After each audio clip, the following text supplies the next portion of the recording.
Yeah, hit it, see what happens.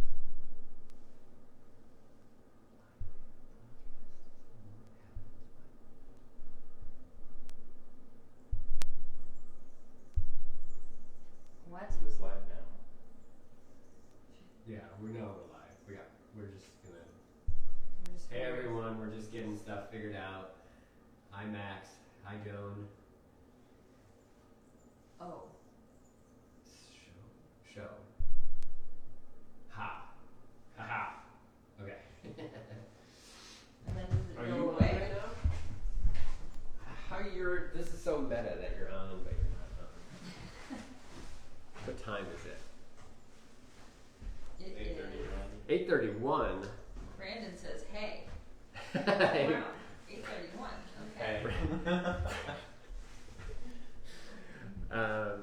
Looks like there were people hopping on, right? We got 8 people so far. Okay. Can we see who's on there? I saw a couple of people. I cannot. Okay. Maybe if folks want to say hi, we can say hi back. It'd be very exciting. We'll hope to answer a bunch of questions today. I was just gonna ramble for a few moments to make sure we got some folks, some stragglers. There's always stragglers, right, coming in, and Hillary can check on my light levels. Yeah, thank you. So we got You're looking great. no. Do I need any shiny forehead situation? We need one of those white screens. Yeah. I need some better lighting here. Lishka, we're going to request a whole lighting rig and a best boy. I can be best boy. Brandon is going to be best boy pro bono. You don't even have to pay him. Okay.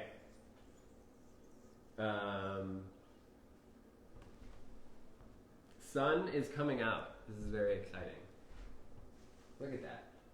Cleared up. We had some nice drippy fog this morning, and we're lucky that it cleared up just in time here. We got the nets open, and we're going to hope to see some birds.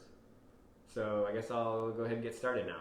So welcome everyone to the Palomarian Field Station, Point Blue's Palomarian Field Station out here in the lovely south end of the Point Reyes National Seashore, just near Bolinas, California. My name is Mark Detling. I'm an avian ecologist with Point Blue, and I've got a couple folks with me. I've got Hillary Allen, also an avian ecologist behind the camera, and you might see her face every once in a while. And then Brandon, why don't you come on over? You can introduce yourself. Hey, I'm Brandon. I'm a banding intern here at Palo. And you've been with us since when? March 14th of this year. March 14th. So he's in it for the long haul. And he is banding with one of our other interns, Sophie, who is checking the nets right now. So hopefully in 10 minutes or so, we might hear back from Sophie and see if she's capturing anything. Of course, that's going to be one of our kind of main things I hope to show you today is bird banding and what it is that we do here at the field station. I'll also, want to again say, so we're at the Palomarian Field Station. It's kind of the founding property of Point Blue Conservation Science, where we were founded as the Point Reyes Bird Observatory. That was back in the organization started in 1965, started here at this station in 1966. And of course, the organization has grown by leaps and bounds since that. That's 54, 55 years now, to around 160 scientists and staff, seasonal and full-time, and then add on to that interns every year. So quite a now a large conservation organization. Our mission is to conserve birds, wildlife, and ecosystems through science, partnership, and outreach. And hopefully we'll get into some of that today. This is really fun because we get to show you the actual work that we do, the actual data collection, which is the basis for a ton of the work that we do here. You'll have noticed that Brandon and I are not wearing masks, and we were closer than 6 feet. We are taking the COVID-19 precautions very seriously, and at the field station we've created ourselves kind of a working pod so that we can work closely together, but we're not really interacting with folks outside of the Palo pod, as we call it. Unfortunately, that means that the field station is not open to the public. It usually is. So once kind of things settle down and we are able to open it up and feel comfortable for the safety of our visitors and our staff to visit, we'll make sure that gets sent out around Facebook, Instagram, emails. I'm sure we'll be very excited because we really love to have people in person.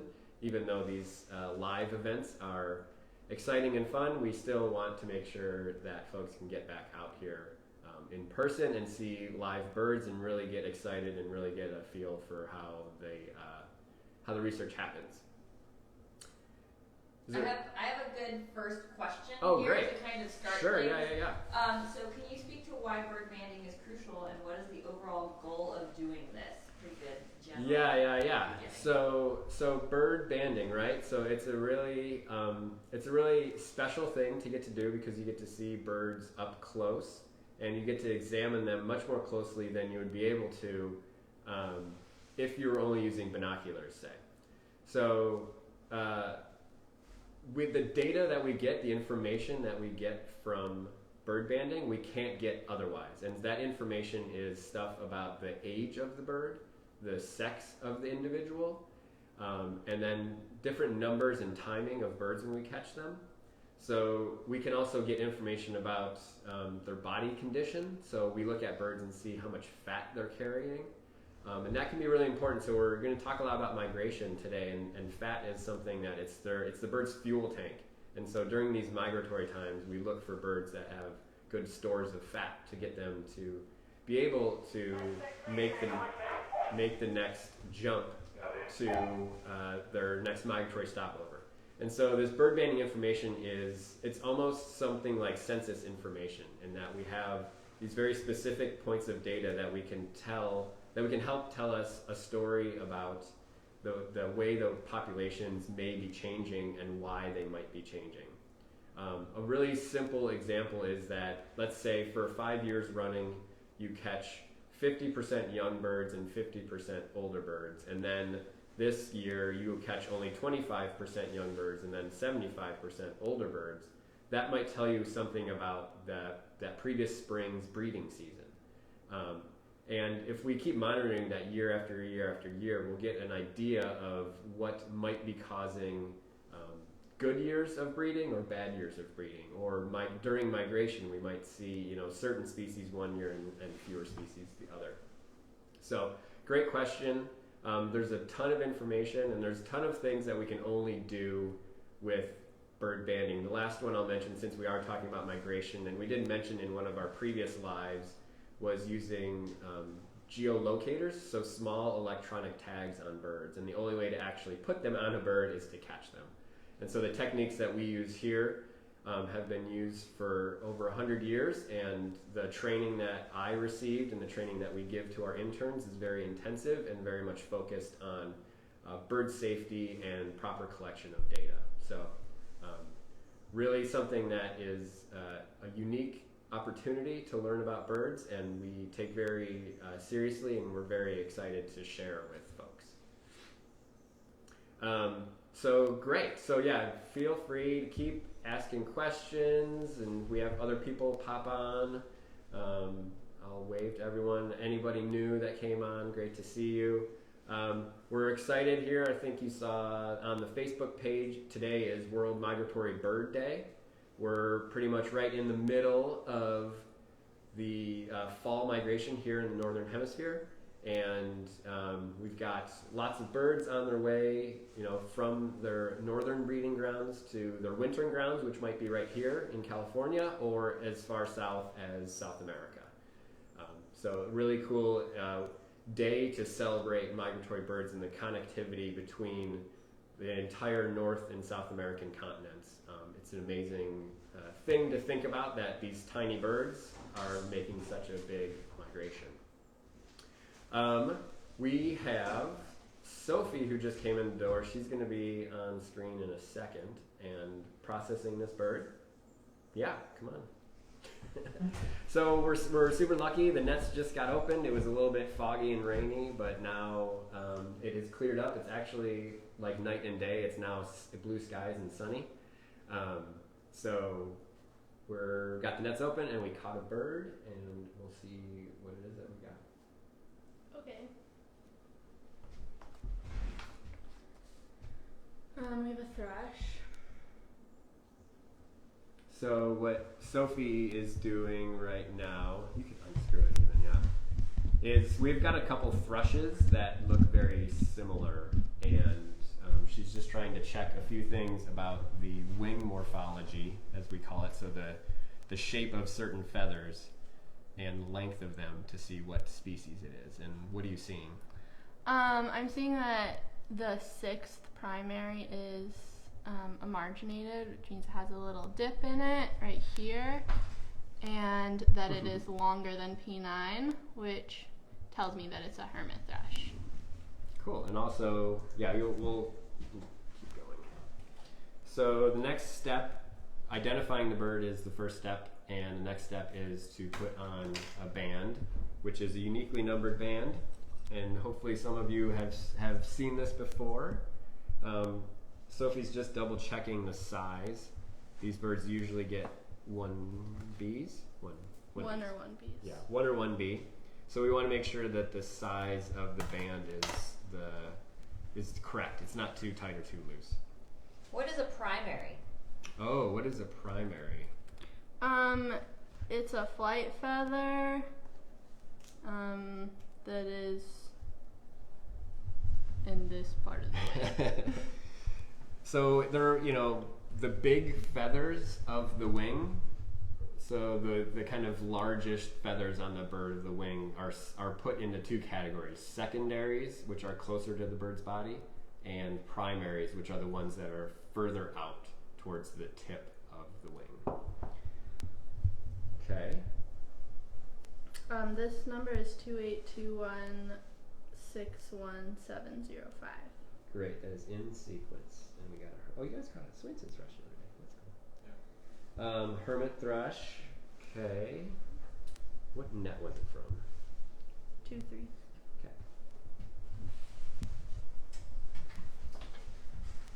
Can I use some of your water? Oh yeah. So we're just getting ready for a couple bits of info here.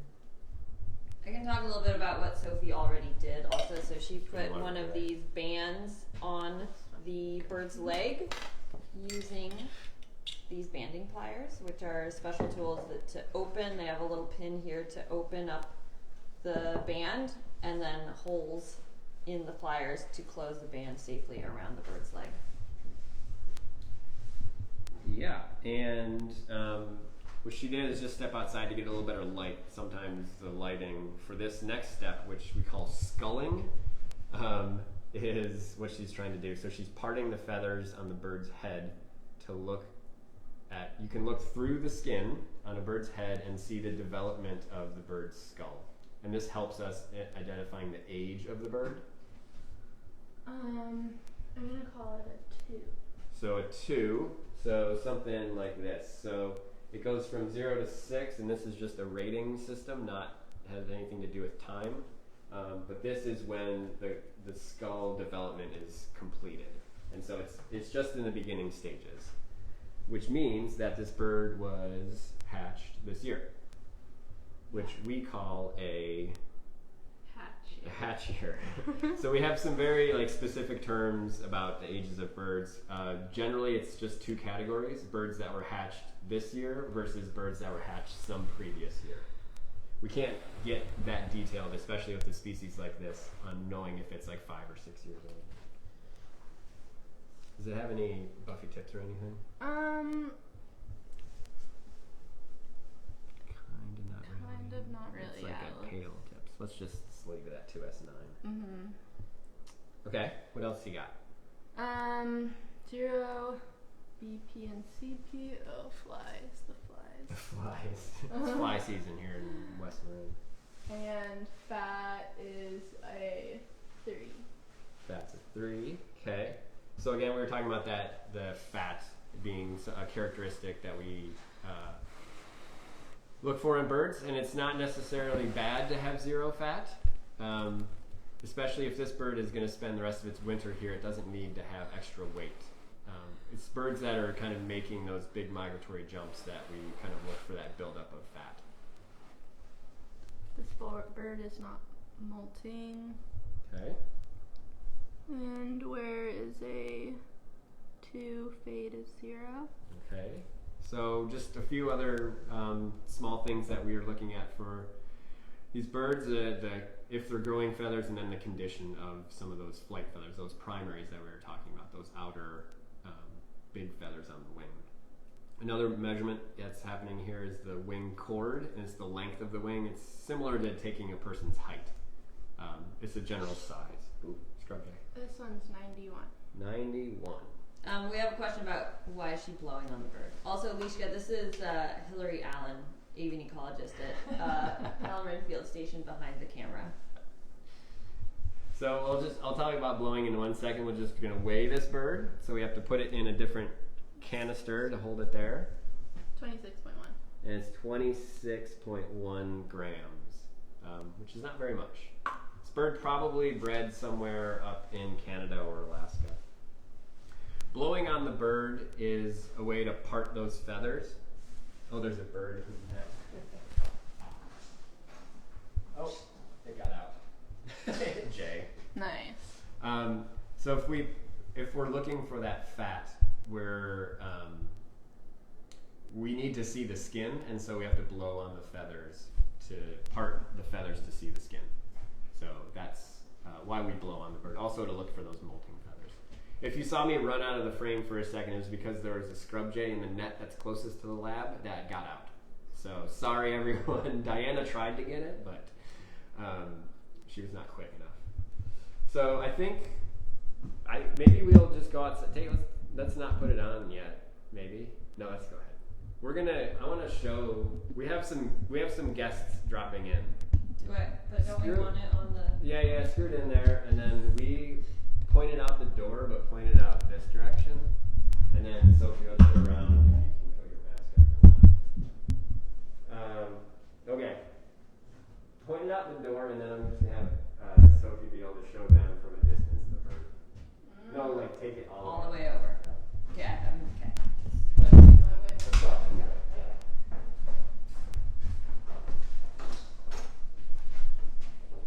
Morning. Morning. We're live, everyone. So All right. But maybe if you point it this way, Okay. and then because we just want you guys to, even from a distance, see the bird that we captured, Oh, wonderful. which is a hermit thrush, Beautiful. Yeah. Hey, little buddy. and probably a migrant. They're a weird one where we have residents, or not residents. We have birds that breed here that go further south, and then we have birds that breed further north and come here for the winter. So Where do we think this guy came from? we think probably Canada or southern Alaska. Like boreal forest? Further south? So just, no, more just like coastal BC. Coastal forest. Washington. And Welcome to Washington. California, little buddy. Yeah. Yeah, welcome.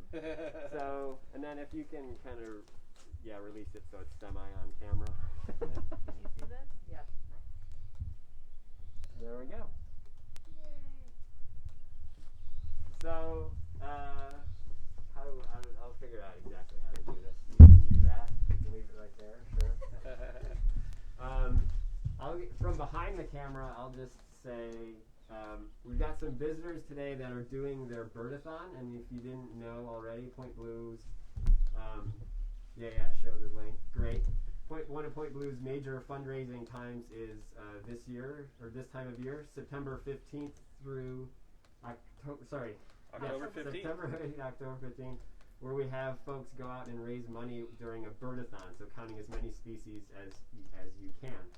And we've got the team. I'll just let you introduce yourselves, and we're going to back away so you guys can Yeah, we are maintaining social distancing. We're keeping our masks on. We're trying to do this safely. My name's Josh Dietrich. I'm the Chief Development Officer here at Point Blue, and really excited to be here. This is the first ever team count for the turnstones, and I am dressed as a black turnstone, if you couldn't tell.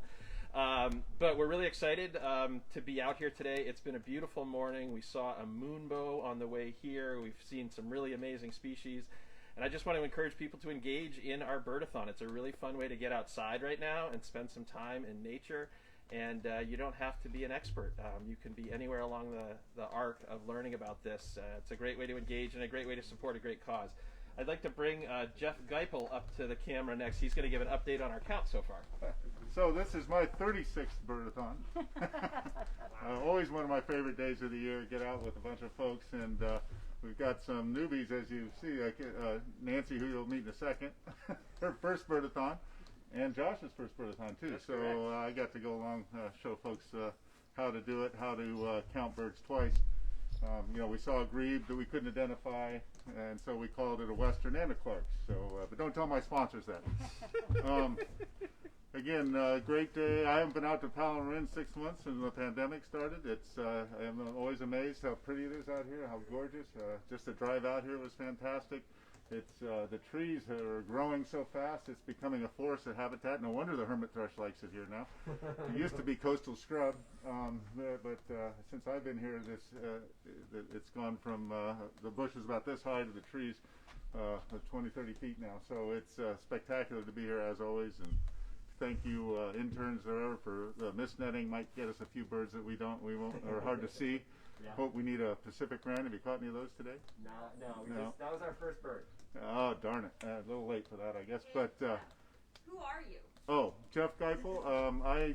Now my title here at Point Blue, I do director of strategic partnerships. So I travel a lot, not in the last 6 months, but go to a lot of meetings and promote all the great science that Point Blue does.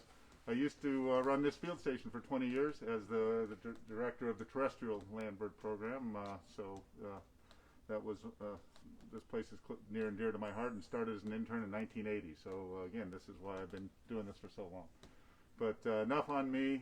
We're up almost to 50 species now. We're hoping to get at least up to 80. We haven't got many ducks yet, but I'm not a duck expert, so. What has surprised you so far that we've seen? Oh, probably my favorite bird so far is a Nashville Warbler. Don't see those very often. We got a nice flock of warblers down in the willows at Stinson Beach, which is pretty exciting. Tons of Herman's gulls down there. I don't know, when you were driving, we saw that flock of snowies and the brown pelicans, both chasing the same fish. Yep. The snowies on the shoreline. The brown pelicans were out in the water as soon as the fish went that way. Very fun to watch. So yeah, get outside, enjoy this stuff. You can do it during the pandemic, and love to introduce Nancy. Hi there, I'm Nancy Gamble, and I've been with Point Blue for 15 years doing bird-a-thon behind the scenes. So this is the first time I've ever actually done one, and it's not just staff that does it. So you've met staff, but we have teams of all ages. We have kids teams. It's really fun. I can't believe I waited this long. So come on out next year, join us. It's really wonderful. And if you'd like to check out the bird-a-thon and how many teams and how many participants, just go to pointblue.org/bird-a-thon. And I hope to see you next year. We just shared the link. Oh, cool. So check us out. See how we did on our my first bird-a-thon. See you next year. Thank you. And shameless plug out there, if anybody's looking for a team to sponsor, you can sponsor the Turnstones. We're at it. We're going to be at it all day today and having a lot of fun. Thanks, everybody. We're going to go birding. All right. See you guys. Bye. Thank you. Thank you. All right. That's our first guest appearance on these Palo Lives, or any of the lives. I like the guest appearance. It's pretty good. Diana's trying to get them birds here. It's a really fun thing. Everyone's really, we're competitive, but we're also wanting everyone to have a great day and see a lot of birds. So I think they're far enough away now that I'm going to take my mask off so everyone can hear me a little better. And I think we'll head back inside. Sure, why not? Because I got a few things inside to show you. We have some questions about migratory birds. Oh, yeah.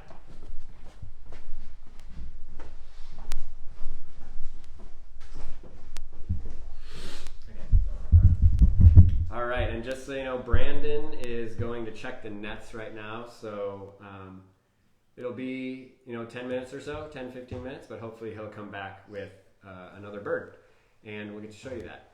We're excited that everyone got to see the Hermit Thrush, and Hillary was going to feed me a couple questions, or one question at least. Yeah, I can't migratory find one birds. of them now because But Maria Chavez asks, what is your favorite migratory bird that you often catch in the fall season? Favorite migratory bird in the fall season that we do catch. I am particular to the birds we call vagrants, so ones that we don't catch very often. But I really do like seeing the yellow warblers.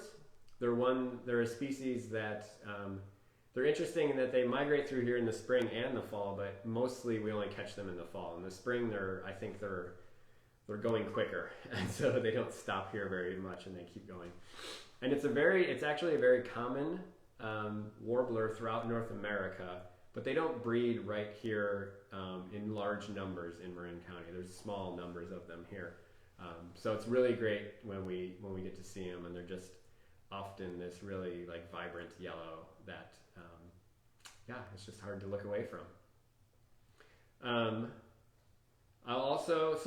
We had the Bird-A-Thon, the turnstones drop in on us, and just again a reminder that this is a great fundraising time for us.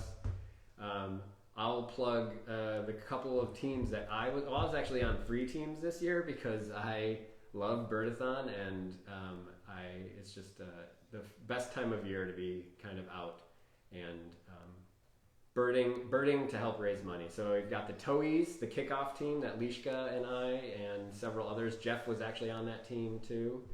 And then on Monday, we did a part of the Lookers Bird-A-Thon, and that's the Bird-A-Thon team that is made up of current and former Marin folks, interns, staff, other folks. This year, we've expanded it to anyone who has ever been related to Palo and wanted to do it, so we've got a really large team. But Hillary and I went out with the 4 interns that we have here around West Marin, and on Monday, and we counted 123 species. So a really great day.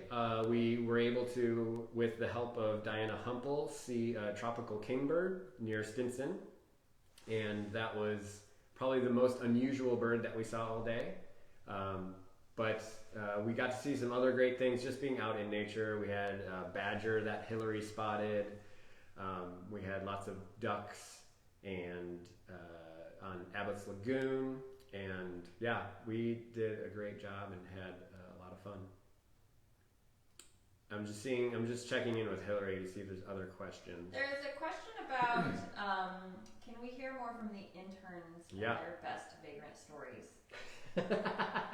You have any fun vagrants you want to talk about, Sophie? Have you even caught very many vagrants?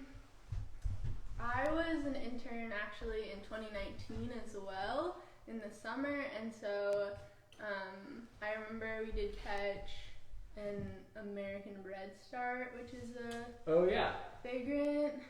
Nice, wow, prepped it. That's a specimen of an American redstart. I can't focus on it. Doesn't want to focus on it. Where do they live normally? Do we have a... They normally are kind of across a lot of North America, and they even come relatively far west, just not into California. So... Nice, there's lots of green dots. If you want to show it at some point. But what else? So what was like happening with those? You caught redstarts. Yeah.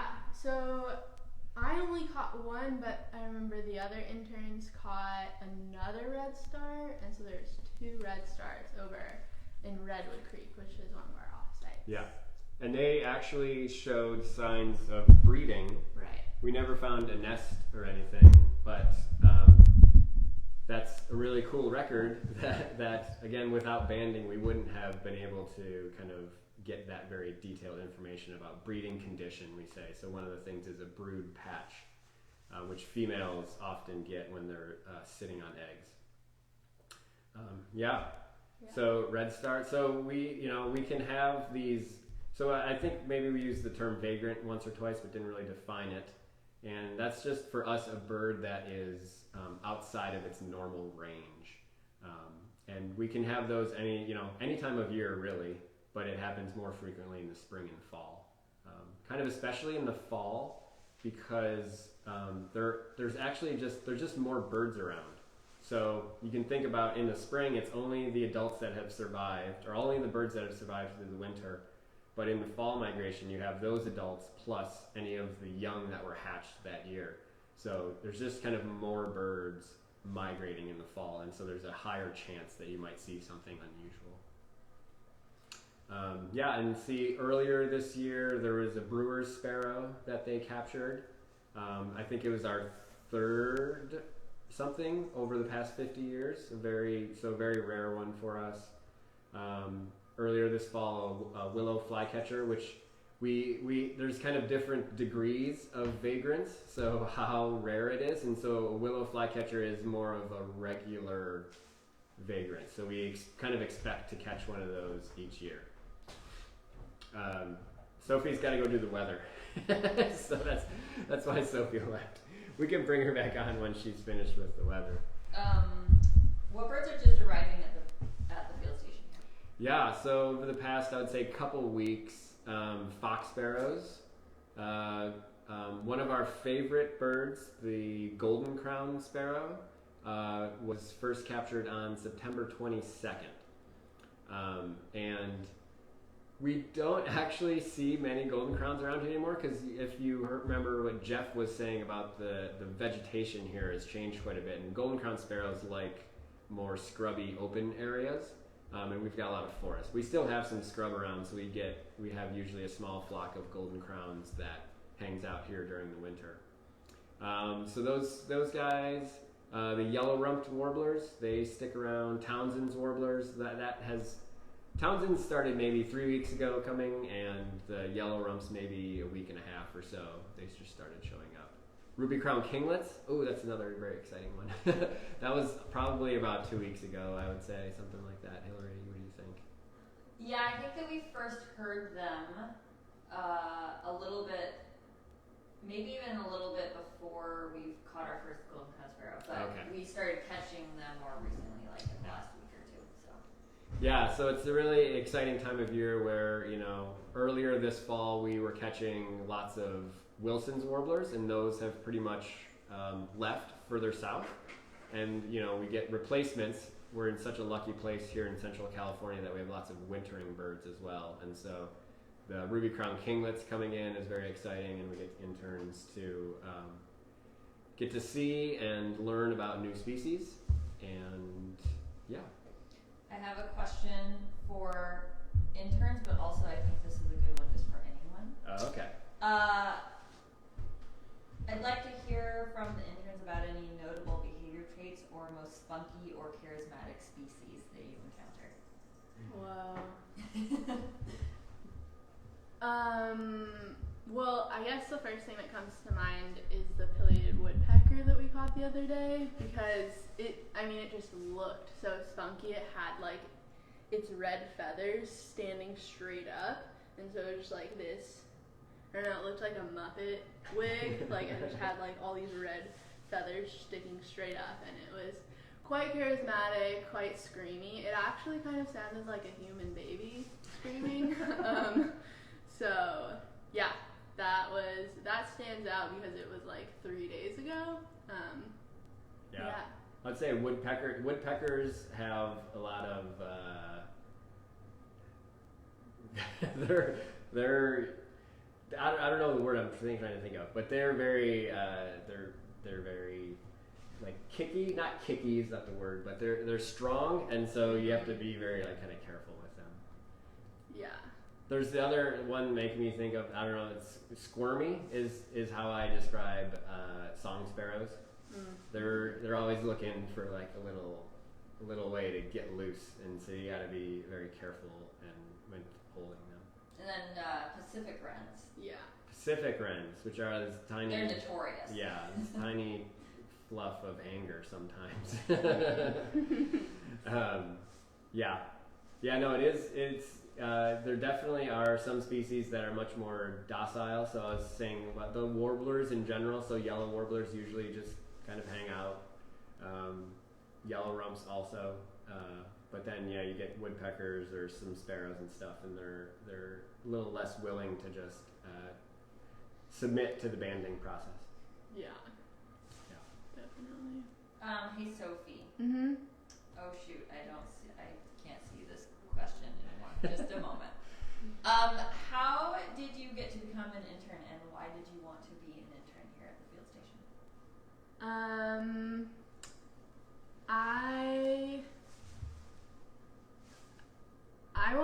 I had heard about the Palmarin banding internship like from the beginning of my birding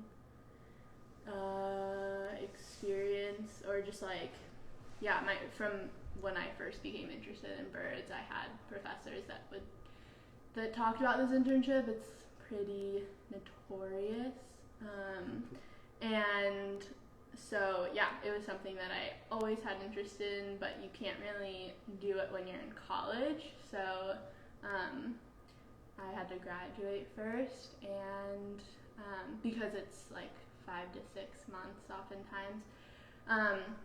So yeah, I applied my first year out of college, and I was lucky to get an internship last spring and summer of 2019, and then got to return, which I feel really fortunate and excited about because of the COVID situation just making things strange happen, I guess.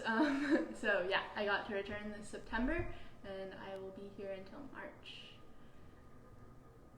Awesome, thank you. We have a question about how often do you catch recapture birds that you previously tagged or banded? Yeah, so when we, usually if we just kind of look at our data throughout the year, like just one whole year, we catch about 30% of our captures are birds that already have bands on them already. So, it depends, kind of does go through different cycles during the season. So in the early fall, we're pretty much always catching birds that are new, that are unbanded, because we just have all these young birds coming through from further north that haven't been near any banding station. But by the time we get to midwinter or something, we have birds that have settled in. We've actually captured a lot of those, and so our rate probably is much higher than 30%. We're probably catching like 50% of them are recaptured. So it's a really important part of the banding data. I just heard on the radio Brandon's got a bird, so I think we'll be able to see one more before the end of our session here. That recapture data really helps us gather another level of data about that bird, because we could catch it a week later, and then we could get information about how its fat stores have changed, or we could catch it once every year, and then we start getting an idea of how long it lives.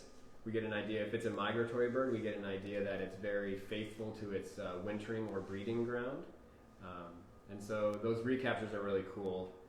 Even if we don't recapture a bird, though, we still get lots of great information from that one capture that we can aggregate with all of the other thousands of birds that we capture. We've actually, this station over the past 50-some years has captured over 300,000 birds.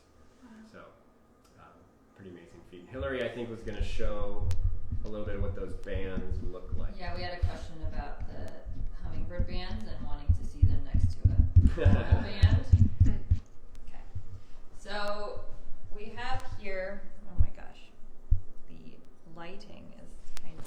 You want to go into the shade? Yeah, I kind of do. Okay. So these bands here, this is size 1B. We have numbers and letters that correspond to the size of the band. 1Bs we use a lot of 1Bs. That's kind of the size that we put on a lot of thrushes and sparrows. In comparison, we have, this is a very large band. This is a size 4 band. that goes on something like a scrub jay or something. And then we have these teeny tiny hummingbird bands. So the hummingbird bands, all of the bands that we use have a 9-digit number on them. However, the hummingbird bands are so tiny that they can't fit 9 numbers. So we have a letter on the hummingbird band that corresponds to 4 numbers. Yeah, they're very small. We've been catching actually quite a few hummingbirds. We've been catching Anna's hummingbirds in the last couple of weeks. Yep. Yeah. Cool. Oh my god. Oh, cool. Yeah, so we might go a little bit over our normal time, but we'll at least, we might not show you the whole thing, but we will show you this one last bird that Brandon got out of a net. I don't know if Sophie, if you want to describe. Yeah, I can try. And you can see, so he brought it in this little cloth bag, and that's how we transport the birds safely from the net to here. So we don't want to walk around with the bird just kind of out in the open. The bag is a nice kind of safe, warm, dark place. It keeps them a little bit more calm and safe. And so you might not even be able to see this bird, it's so small, but Brandon will Take it back off.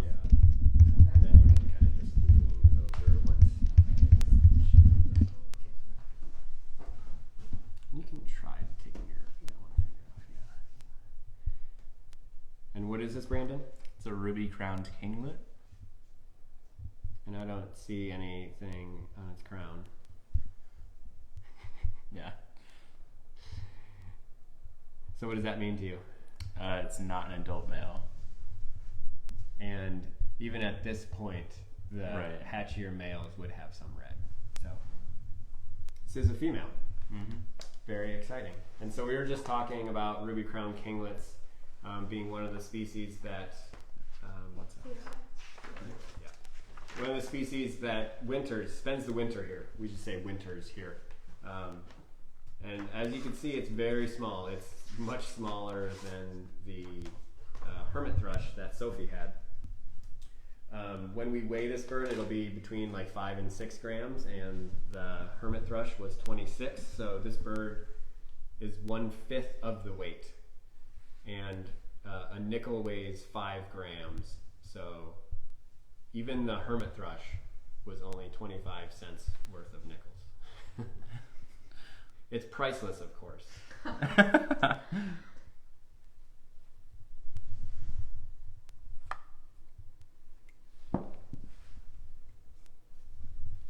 All right. Number is 290047771. In sequence.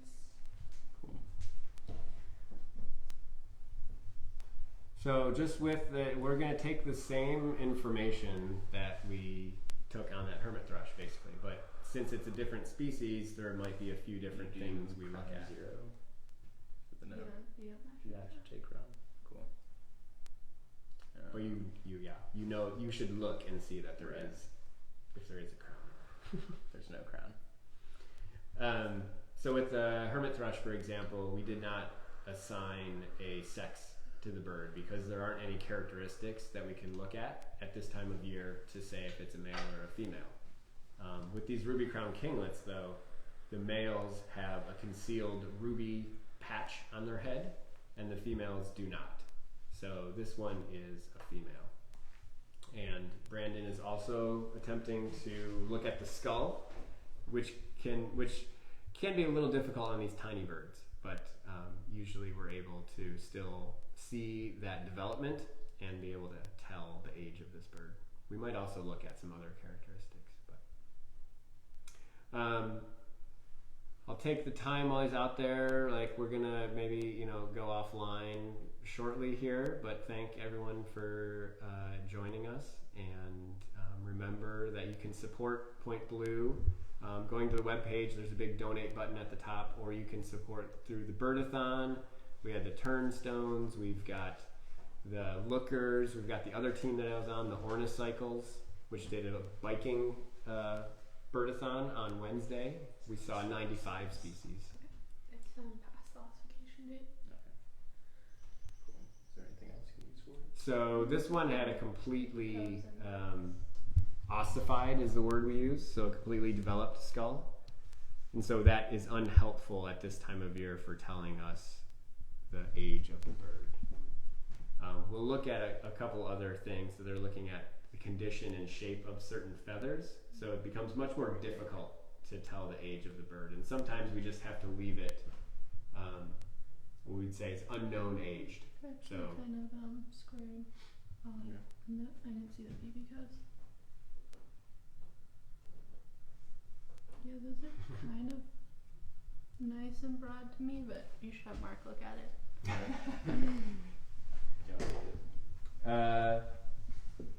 No, that's all right. Well, we'll look at it afterwards. So sometimes, since this is a training here, we often have someone more experienced look at a bird and try to help identify the age or sex or something about that bird. Definitely trying to make every bird count in the data that we collect, but also in its ability to help us train the next generation of biologists. So I think we will leave it at this. You guys are seeing these, getting the last bit of information about this bird, Okay. and then it'll get released. But again, thank you from Mark here, Hillary, Brandon, and Sophie, and you can see us again at some point. You look on the Facebook page or Point Blue's page, you'll see the next event that we have. I think we should have something coming up later this month. One for. I just don't remember the date. And thank you, and signing off. Bye bye.